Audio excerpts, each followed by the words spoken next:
Hello there, very good evening and welcome to the news tonight. I'm Tracy Shilji and in the next 30 minutes I'll be getting in the day's top stories, starting with the headlines. The Union Cabinet hikes dearness allowance for central government employees by 6%, decision to benefit over 10 million people including pensioners. India and Bangladesh commission international gateway of internet service in Agartala and supply of 100 megawatt power to Bangladesh from Tripura.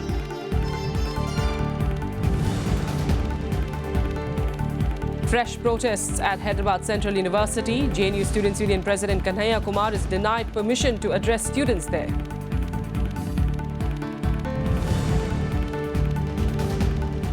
And breakthrough in the Brussels attack probe. Belgian police identify two brothers as suicide bombers, arrest one person.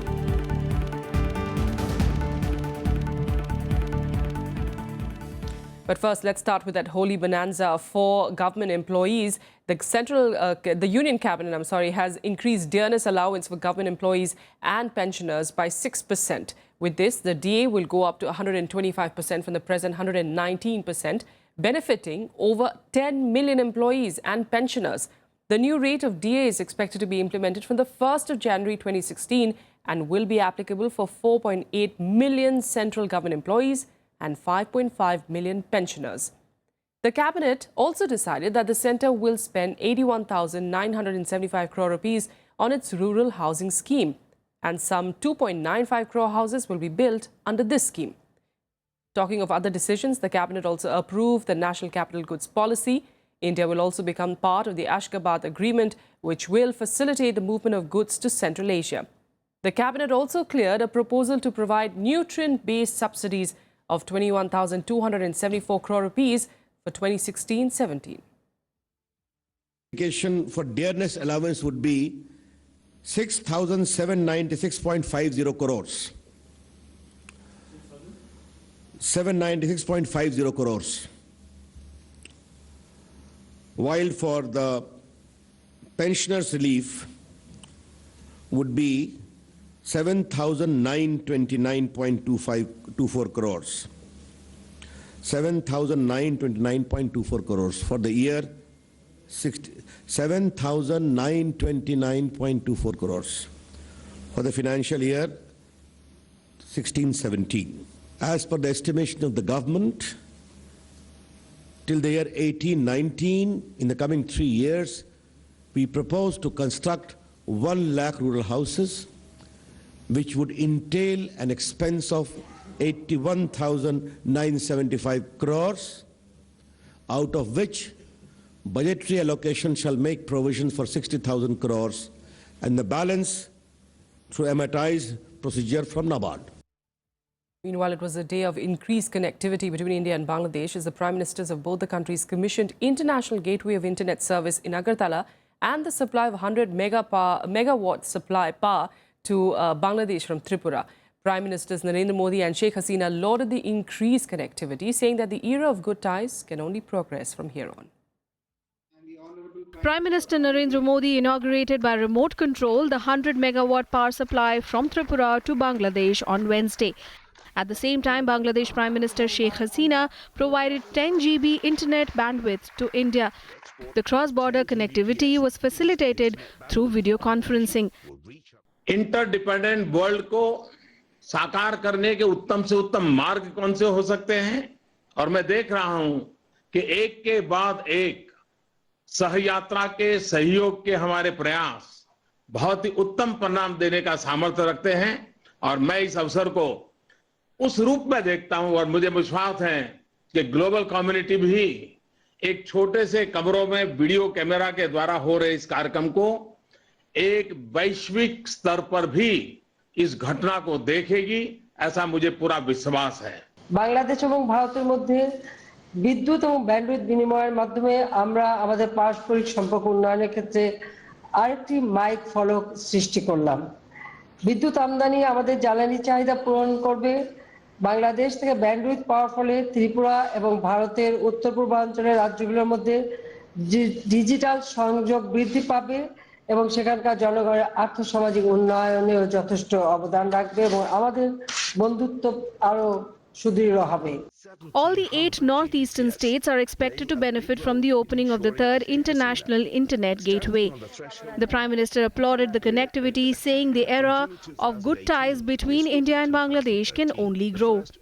यानी जल हो, थल हो, नभ हो, अब बांग्लादेश और भारत जुड़ते ही चले जा रहे हैं और कंधे से कंधे मिलाकर के आगे चल जा रहे हैं। और जैसा मैंने आकर के कहा था, अब हमें स्पेस में भी आगे साथ साथ बढ़ना है। With the formal opening of the International Gateway of Internet, Tripura has become the third state after Mumbai and Chennai to get such a gateway. Tripura Chief Minister Manik Sarkar also joined the program through video conferencing. Bureau Report, Rajya Sabha TV. Meanwhile, Jawaharlal Nehru University Students Union President Kanhaiya Kumar today met the family of the late PhD scholar Rohit Vemula. Kanhaiya Kumar was blocked by police officials at the main entrance of the Hyderabad Central University as he tried to enter the campus despite not having permission to do so. He accused the central government of handling the JNU row oppressively in order to shift focus from Rohit Vemula's suicide case to JNU. Students from various universities have come together to demand that the centre should pass the Rohit Vemula Act as soon as possible. अगर police मुझे allow नहीं कर रही, अगर HCU प्रशासन मुझे अंदर जाने से मना कर रहा है, तो उनको मैं एक बात कह देना चाहता हूं कि लाठी चलाकर, हमारे ऊपर डंडे मारकर, हमको हॉस्पिटल पहुंचाकर आप हमारी आवाज को नहीं दबा सकते। हम रोहित के सपनों को सच करेंगे। And understandably, the Hyderabad Central University remained tense on Wednesday as police enforced a clampdown on the campus, with student groups calling for a boycott of classes for 4 days to protest police brutality.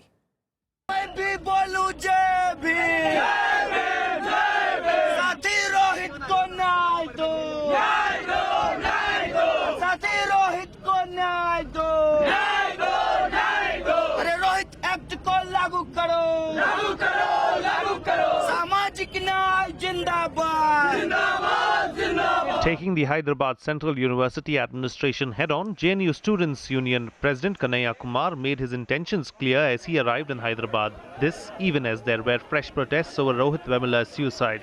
हम seriously सरकार से अपना मांग करते हैं कि इन मुद्दों को रिजॉल्व करे और साथ ही रोहित ने जो रोशनी हम लोगों को दिखाई है उसको देखते हुए हमें ये तय करना पड़ेगा कि हमारा यूनिवर्सिटी में द्रोणाचार्य का सिस्टम खत्म हो, किसी एकलव्य को अपना अंगूठा ना देना पड़े, अपनी गर्दन ना देना पड़े, इसीलिए रोहित एक्ट को लागू कराया जाए। तो एक लॉ अबाइडिंग सिटीजन होने के नाते मैं किसी कानून को नहीं तोड़ूंगा, लेकिन मेरा मानना है कि कैंपस के अंदर किसी विद्यार्थी को जाने से मना करना अपने आप में बहुत शर्मनाक है। After Tuesday's protest at the varsity, police clamped down on security, barring entry of media and outsiders. The Hyderabad University is cautious as Kanhaiya Kumar has said he is determined to speak to the students. A political blame game has begun over the appointment of Vice Chancellor Rao. मेरे से सरकार से मेरा ये है, अप्पा राव का क्या जल्दी थी उसको फिर यहाँ ला करने के वास्ते प्रेसिडेंट रिकॉल करना है उनको। इतना बड़ा आदेश होने के बाद अप्पा राव को फिर कैसा लगता है यहाँ पर? छात्रों को भड़काकर अपनी राजनीतिक रोटी सेकना चाहते हैं और छात्र उनकी चक्कर में आने वाले नहीं हैं।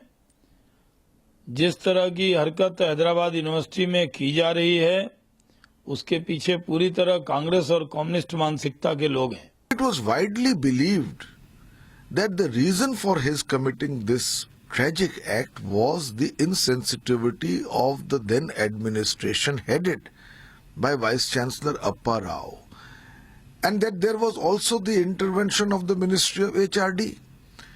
Now, in these circumstances, you enable Mr. Appa Rao to resume his charge, while the grievances of the students have not been addressed. What kind of insensitivity is this towards the students? Meanwhile, in another university campus, a complaint against students who the administration accused of shouting anti-India slogans has been withdrawn.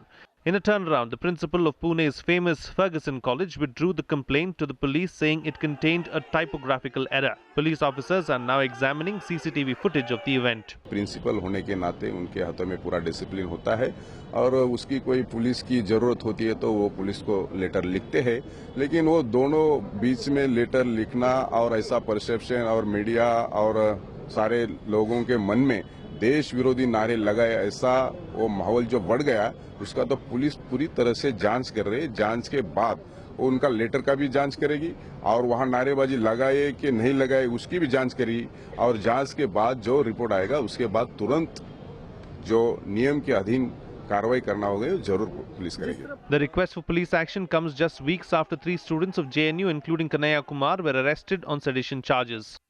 Bureau Report, Rajya Sabha Television. And now turning our focus to the upcoming assembly polls, in a repeat of 2006, Captain Vijaykanth has yet again emerged as a significant factor in Tamil Nadu elections. His party, the DMDK, has decided to contest the polls along with the People's Welfare Front. Vijaykanth will be the chief ministerial candidate of the front. Here's a report.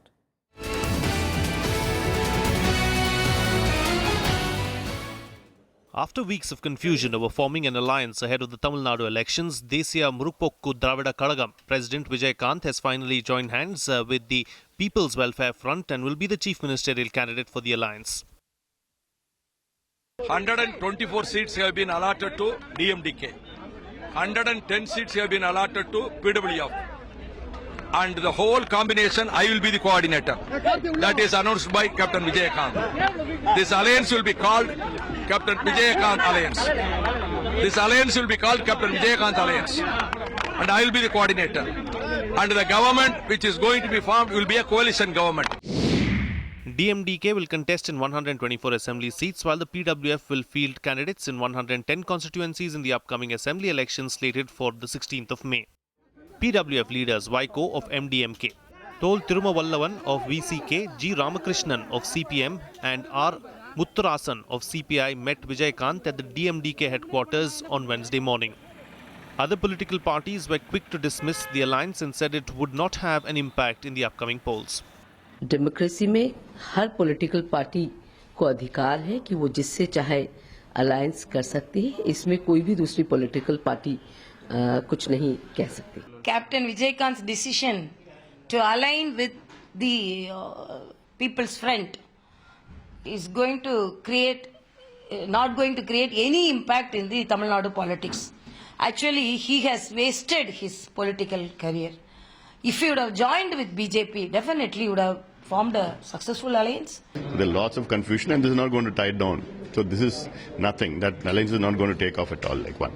Political analysts, however, believe that the front is a force to reckon with for the May 16 polls. Karunanidhi का बिल्कुल बहुत चोट लगने का जो alliance हुआ है, इसी से एक साफ हो गया, विजयकांत वर्सेस जयललिता हो गया. अभी डीएमके एंड कांग्रेस दरकिनारे हो गया इसी से.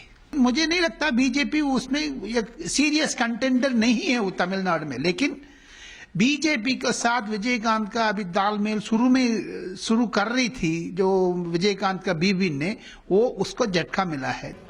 The PWF was floated in July last year as an alternative to principal Dravidian parties. The parties have been accusing the Dravidian parties of ruining the state for over 5 decades with alleged corruption and misgovernance. The DMDK was formally launched in 2005 in Madurai and contested all 234 seats in the assembly elections in May 2006. Vijaykanth was the sole winner from his party. Bureau Report, Rajya Sabha Television. Now in other news, Pakistani-American terrorist David Headley today told a Mumbai court that the US once financed his trip to Pakistan. He also claimed that he had donated about 70 lakh rupees to the Lashkar-e-Toiba till 2006, and that's 2 years before the Mumbai attacks. Headley was cross-examined via video conferencing from the US. He is serving a 35-year jail term there and has turned a prover in the 2611 case. 2611 attack plotter Abu Jindal's lawyer, however, picked holes in the credibility of Headley's evidence, arguing that he had indulged in criminal activities and violated his plea bargain agreements with the US government. Headley was examined by the prosecution earlier in February, with the court adjourning his cross-examination. Today, the criminal antecedents of David Headley were brought on record by the defense, and in fact, this will be helpful to our prosecution case because the birds of the same feather flock together. David Headley was criminal, is criminal, and he has been tender pardon because he has given certain evidence, clinching evidence, and we will use that evidence in due course of our present trial. And now let's take you through what else made news across the country in Nationwide. Odisha police today said that 270 Maoist rebels and sympathizers had surrendered in the past 2 weeks. The surrendered rebels include women and members of the Chetna Natya Manch. In fact, Commandant of India's paramilitary BSF, Sunil Kumar Mishra, said that the ultras hail from villages located on the border of Odisha and Chhattisgarh. Activists of the Tukh-Tarane Millat today hoisted Pakistani flags at several places in Srinagar on Pakistan Day. They hoisted the flags at many places in the city, including Lal Chowk and civil lines areas. The flags were later removed by police.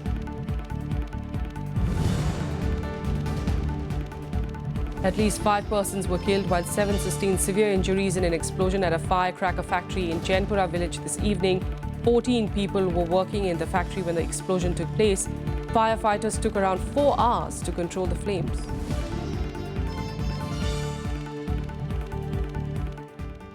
Without a quick break here, we'll be back with more news in a bit. Stay with us.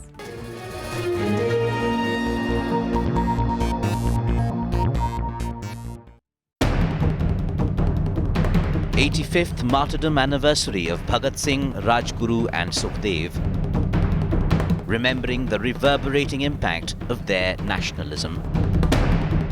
But what does nationalism mean in today's socio-political context? Watch The Big Picture at 9:30 p.m. on Rajya Sabha television.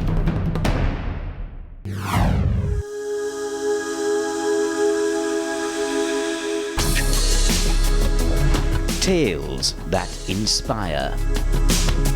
Stories of social change. A salute to diversity. Promoting public discourse. Events that motivate. Inspiring the innovative spirit. Watch Rajya Sabha television documentaries. Mondays, Tuesdays and Wednesdays at 10:30 p.m.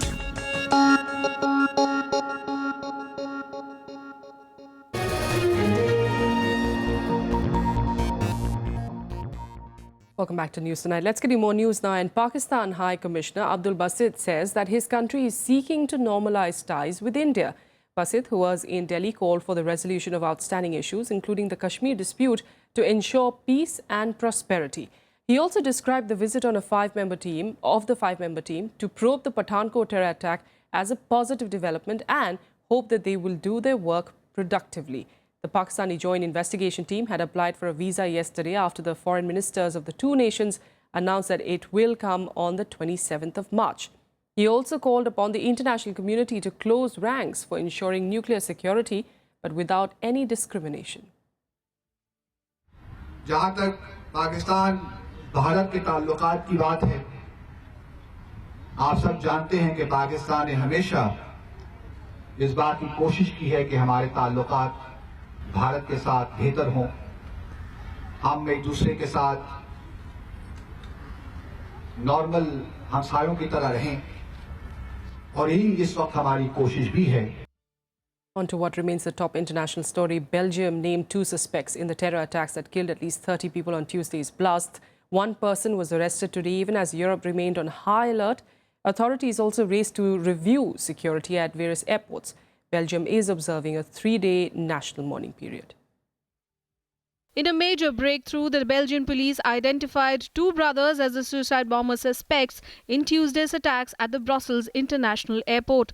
According to state broadcaster RTBF, the 2 were identified as Khalid and Brahim Al-Bakroui. Une photo montrant les 3 suspects a été diffusée. L'auteur au milieu de la photo, qui est l'un des 2 kamikazes, a été identifié grâce à ses empreintes.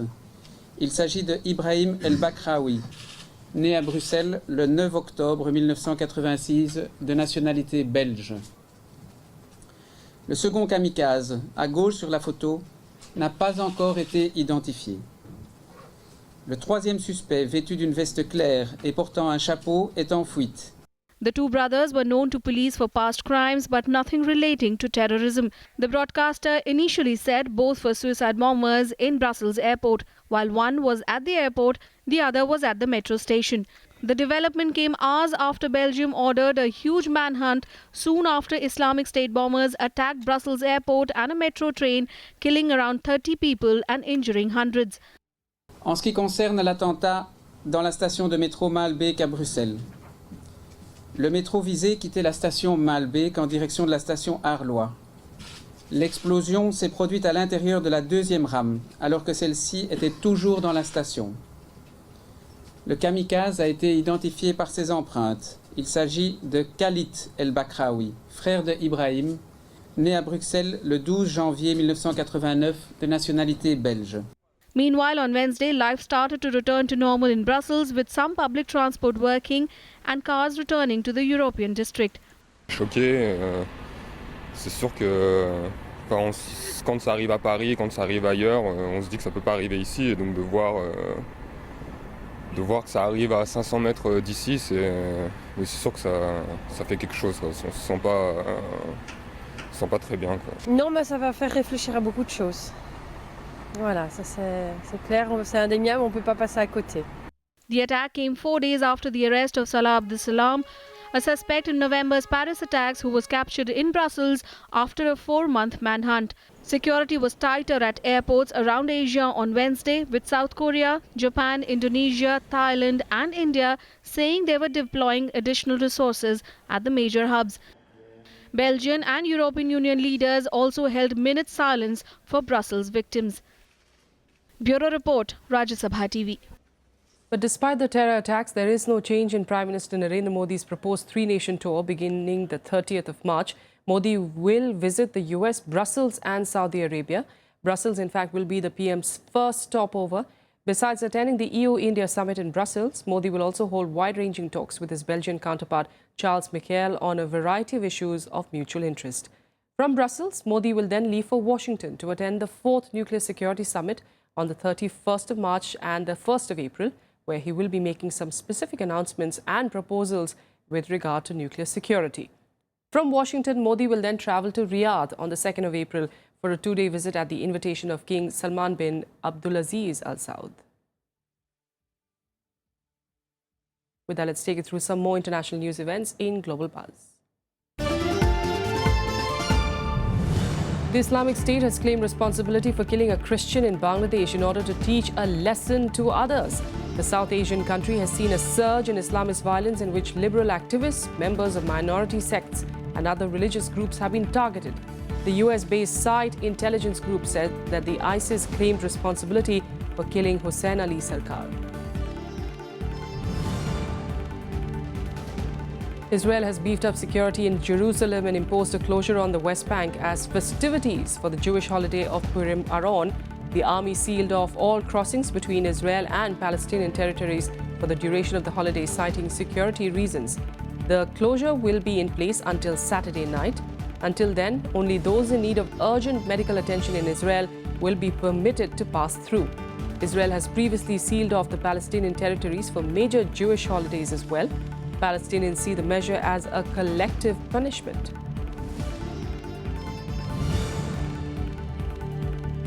At least 20 people died after consuming spurious liquor during Holi celebrations in Pakistan, 2 years after a similar tragedy struck the country's southern province.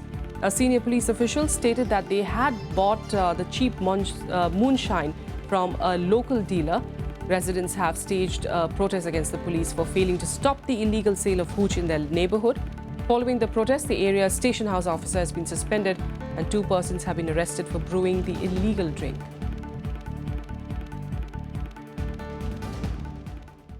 And finally, let's get you now some action from the world of sports in Sports Beat.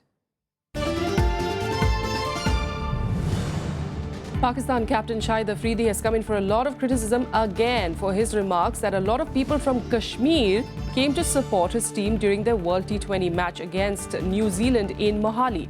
Earlier, Afridi had faced criticism for his controversial remark on getting more love in India than back home in Pakistan.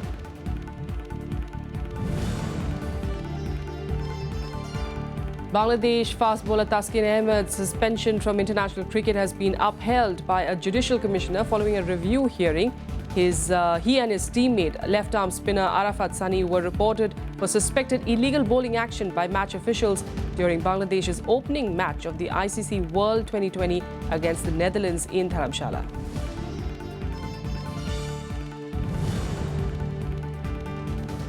German football legend Franz Beckenbauer is among the 6 men being investigated for their part in the country's 2006 World Cup bid.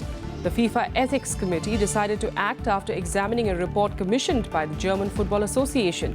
In October, Beckenbauer had said that he made a mistake in the bidding process for which he took responsibility.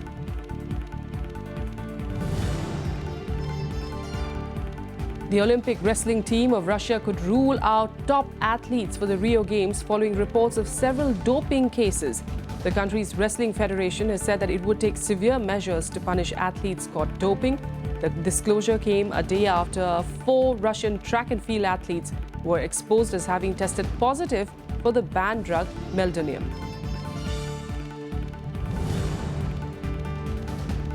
In tennis, world number 1 Novak Djokovic backed off comments that men's tennis players should get paid more than women players. Djokovic's remarks were criticized by high-profile players including Serena Williams and Andy Murray.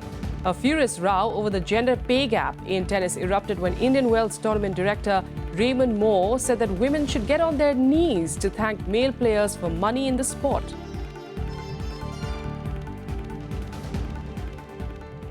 And that's all we have for you on the news tonight. Thanks so much for joining us.